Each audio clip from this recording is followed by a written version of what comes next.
Meantime, the government and the Bahamas Union of Teachers finally signing off on a long-awaited new industrial agreement.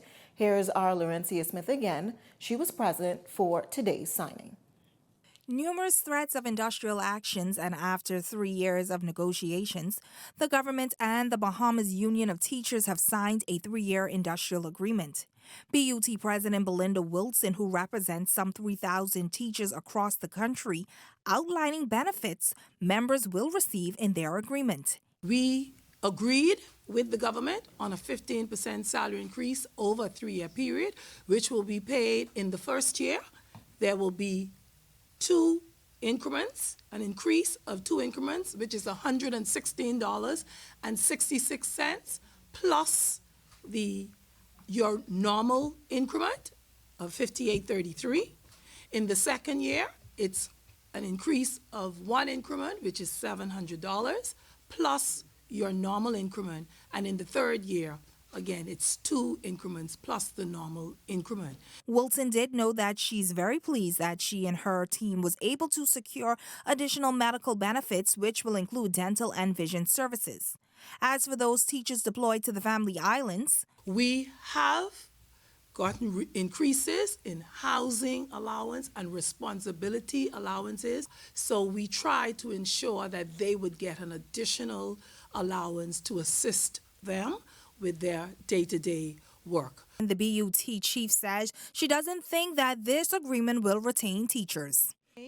I would say a retention bonus of $3,000 in one instance, $2,250 in another instance, and $1,500 in the next instance is insufficient. But we agreed.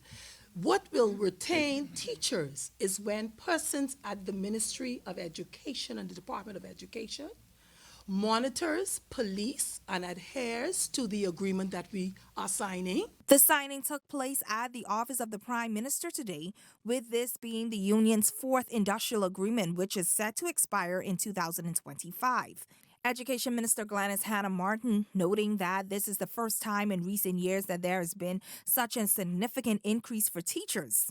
I am very pleased that we are able, as a government, in a tangible way, to demonstrate the respect, the regard, and the placement of teachers in our national development.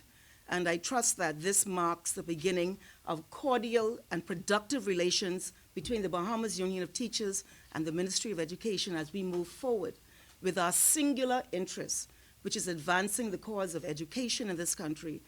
The State Minister for the Public Service, Pia Glover Roll, stresses that the government will continue to take a proactive approach to ensure that negotiations with the various unions are completed in a timely fashion.